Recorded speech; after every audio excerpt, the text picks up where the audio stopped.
Today I am joined by, obviously my name is Jake, just to start off here. I am joined by my co-host Fabiola, as well as one of our senior UX designers, David Bond.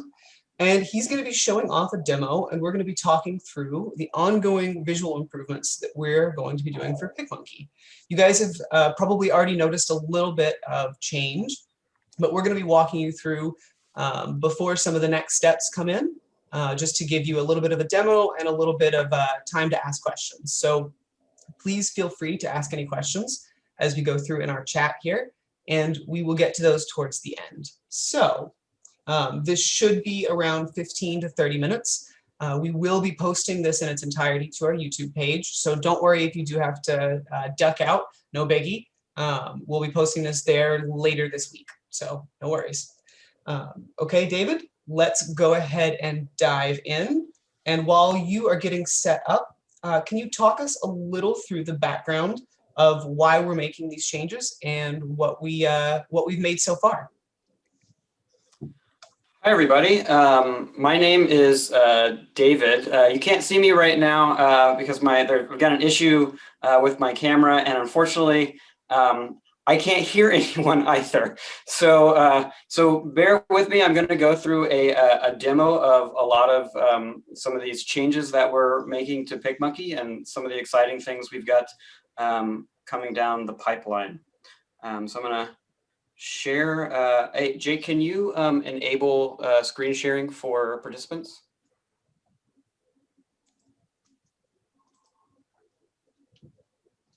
Good to go. Awesome. Okay, and can you guys see my screen? Fantastic. Yep. So what I want to talk about today are some changes that we're making to PicMonkey to make your design experience much, much simpler. So I want to take you through a typical experience that you're used to today and show you how we're going to make that easier. So one thing that we hear pretty commonly from customers is that these floating palette toolbars or tool palettes really get in the way of your designs, especially those of you that have like smaller laptops or smaller monitors. These palettes just cover your design. You're having to move them out of the way so that you can see your design. And we realize that that's very frustrating, and we want to fix that. So what's a typical experience look like today when you're doing something like changing the color of a font? So I've got my text palette open, and I click the color wheel, and then there's a layer over here under my text palette that I want to get at and use my eyedropper, but I can't get there because my tool palette is in the way. So I have to drag it out of the way, click the color wheel, and then click my eyedropper, and then I'll come down here to this pepper and change the color of the pepper. Now that looks pretty good, but it was kind of frustrating. And if I want to say like add a graphic, I come over here to graphics, and now I have to move this out of the way again so that I can browse my graphics. So how are we making that easier? Well, let's jump over here and I'll show you. So this still looks pretty similar to what you're used to. But if I click on this text layer, you'll see that I'm not getting that pop-up tool palette anymore. So where did my text tools go? Well, they're over here on the left. And everything that you're used to in the pop-up palette is organized pretty much exactly the same over here in the left toolbar. So let's go through that same thing that I just did and change the color of this text layer. So I'm going to click on text color. I'm going to click my eyedropper, and I'm going to come down here. Here we go, and change the color of that font. That was so much easier. I didn't have to move anything out of the way. And now that I've changed that and say I want to add a graphic, I come back here to graphics, and I'm immediately able to see my graphics tools.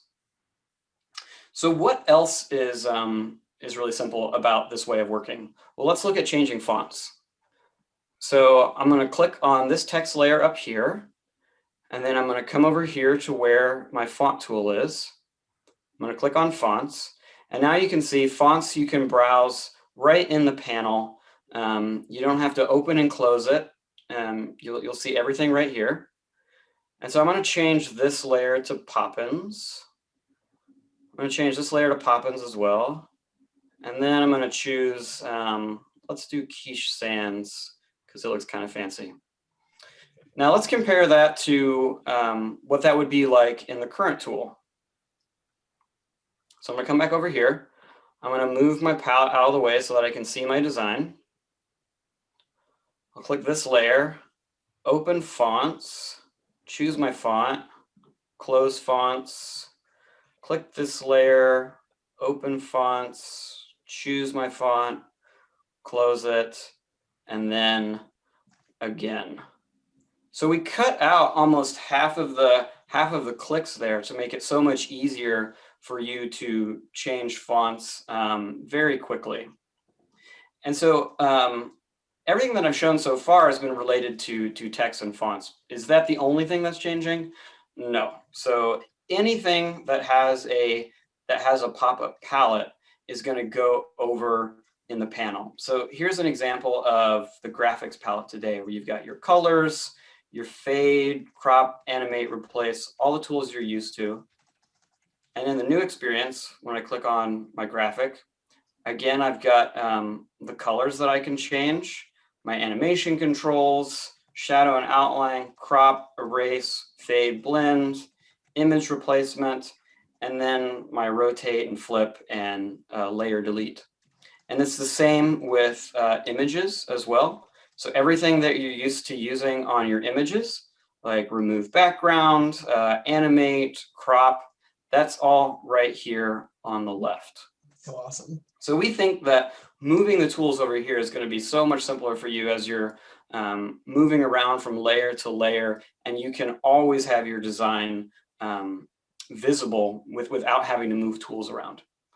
So is there anything else that's changing with this new design? There are a few things, so I'm going to walk through those. Let's go back to the current experience.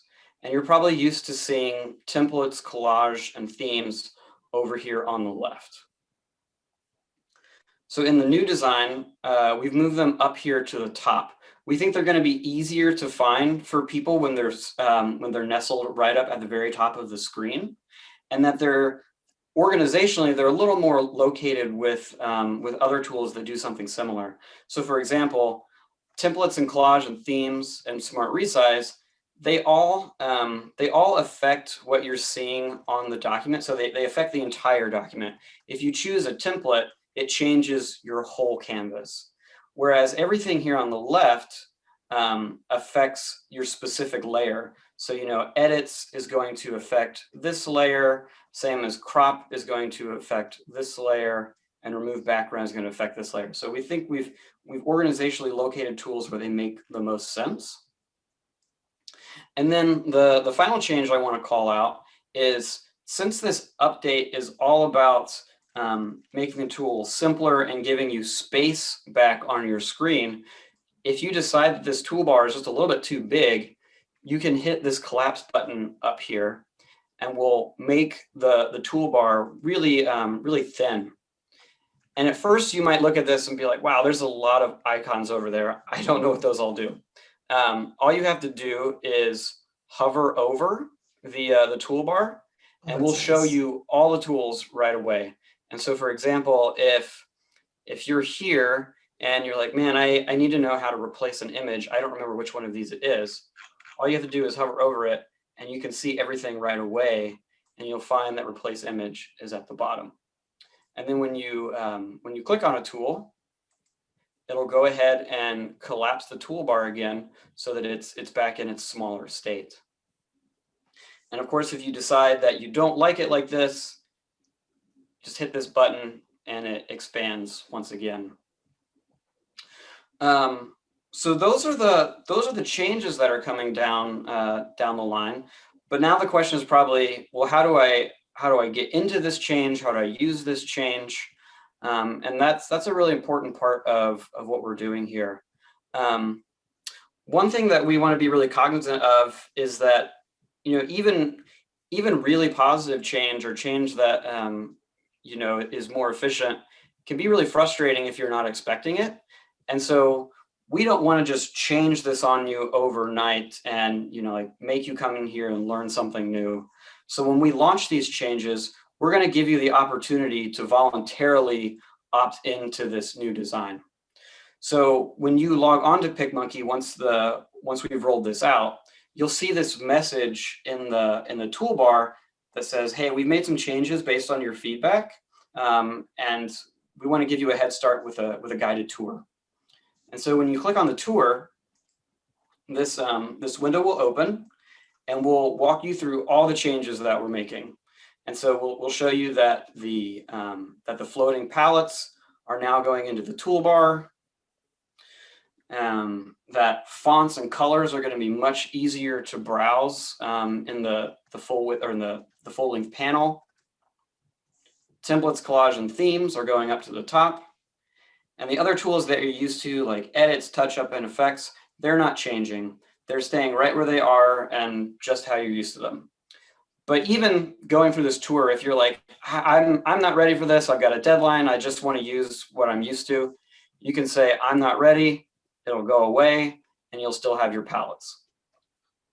But if you are excited about the changes and you want to get those palettes out of the way, all you have to do is click I want this now. And then this modal will dismiss, and we'll give you this message that says, you know, for a short amount of time, if you change your mind, you can still go back to the old way of using the palettes by going up to the Learn menu and selecting Return to Palette Mode.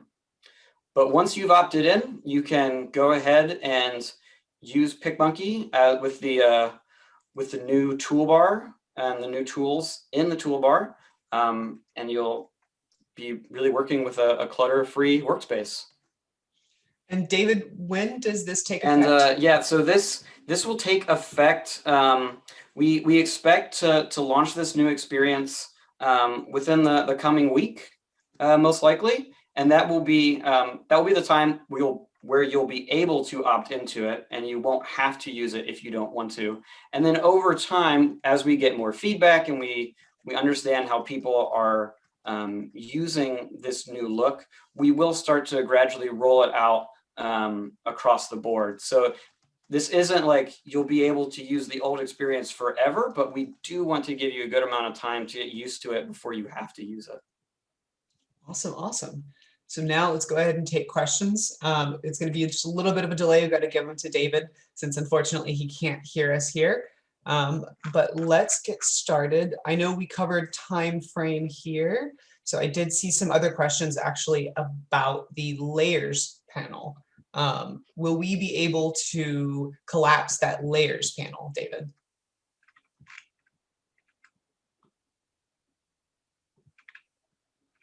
I think also so the layers panel, so if you mean like collapse it in the same way that you can do here, we won't be able to do that with this initial release. So it's just closing it and opening it as it does today. So there's not really any change with layers. Awesome. I think I did see a question about collapsing that white where it says canvas edits. Yeah, that's a good question. So we looked into that, and we're not going to be allowing collapsing of the white panel just yet, but we do know that a lot of people have asked to be able to collapse that, and it's definitely something that we're looking into. You know, I think with a lot of these changes, we know that you know, sometimes your design can get lost in the sea of tools, and so we definitely hear that feedback, and I think, you know, like in time, that is something we want to look at. Totally. And then one more question here. Are there more changes coming, and is this all based on feedback?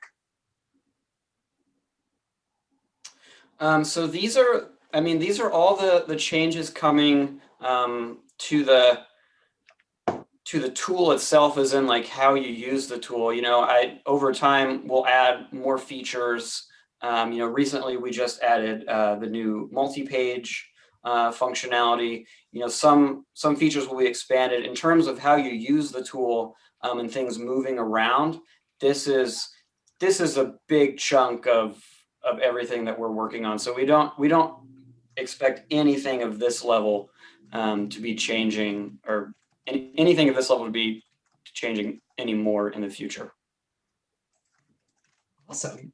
In the meantime, Jake, while you're typing to David, I did see a question about a beginner training for PicMonkey. There is a PicMonkey 101 course that we recently launched, and it's in our resource center. So if you go to our help or resource center, you can find our PicMonkey 101 class, and it's sort of feature by feature. It dives in from for very beginners, and even if you're not a beginner, it's a great way to dive in and see kind of what's possible with PicMonkey and all the things you can do. So it's a nice refresh for sure. I'm seeing a question on just a little clarification on the layer thing, on the layers question about being able to hide an individual layer. Let me ask David real quick and see if there's any plans. That's a really good question about hiding a layer. I would like that. Although I'm realizing my spelling is terrible here. Since I want to be able to hide an individual layer. So individual layer hiding, I know that is definitely feedback that we've heard in the past. I am not 100% sure if that is something that's coming immediately, but it is something that we have feedback that we've heard, and we want to address it at some point. For Angela asking about the multi-page feature, so currently the multi-page panel and the layers panel, they live in the same spot. So in order to kind of make those two panels come and go, is you would click on, maybe I can ask David to demonstrate. Jake, can you ask him to demonstrate how to go from layers panel to multi-page panel? 1 second. The layers icon, of course, is that blue sort of stacked layers, and then pages, you can put manage pages. So you can go from back and forth from managing your pages to managing your layers. I think David will show us now. Yeah, demo to going from multi-page to, or from layers to multi-page for sure. So as you can see here, this is, I've just got a 1-page document. And so if I click on pages, I can see this page right here, and I can come down here. I can either add a brand new page, or I can duplicate my current page. So for this example, I'll just go ahead and add a page. And we keep the background color because from people we've talked to, oftentimes they're creating documents that are keeping similar styles and themes, and so we carry over the background color from one page to the next. And of course, then in the new design, it's very easy. If you want a different background color, just come over here and change it really quickly. And then if you're ready to go back into layers mode, all you have to do is come up here at the top and click on the layers. Awesome, thank you, David. For the color changer feature, I did see a question about being able to use the color dropper to the color picker to select the color to change that one. That's also a really cool question. I don't think at the moment you just need to pick the hue or the color of what you're trying to change. So if I'm wearing an orange shirt and you want to change it to a blue one, you would select the orange. Even if it's not quite orange, if it's more peachy and it's just the same hue, at the moment, all you need to do is select the orange one or the closest color. So at the moment, you cannot use the eyedrop tool to pick the color. Fabs, I'm glad you're here for that question because I would not have known the answer to that. But you guys should all try the color changer tool. It's pretty cool. It's one of our newest additions to PicMonkey too. I've been having some fun with it. Okay, it looks like we don't have any more questions surrounding the upcoming changes here. Anything else that isn't related to that, I'm happy to follow up with you guys, especially if there's any feedback. We're happy to take that. With everything we do in any big rollout, whether it's a feature or changes like these, please feel free to send us feedback. We do everything with your feedback. It's a big part of how we make decisions on what we're doing, and especially with these visual changes and ease of access changes, ease of use, excuse me. So please just let us know through help@picmonkey.com or on one of our social media channels, Instagram, Facebook. And we're happy to send that feedback directly to David and his team. And thank you guys so much. It was wonderful to be able to present this to you guys, and we're really excited about these upcoming changes. So have a good rest of your Thursday, and thanks so much for joining us.